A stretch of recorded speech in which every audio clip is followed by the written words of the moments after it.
Aman hey küçük bey, kara bahtım gülerse, sultan bana kalırsa vay kalsın aman. İsterim ki o zaman düğün köyde yapılsın,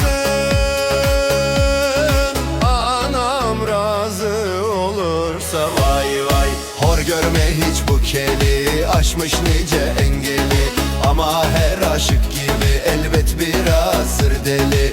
Hor görme hiç bu keli, aşmış nice engeli, ama her aşık gibi elbet birazdır deli.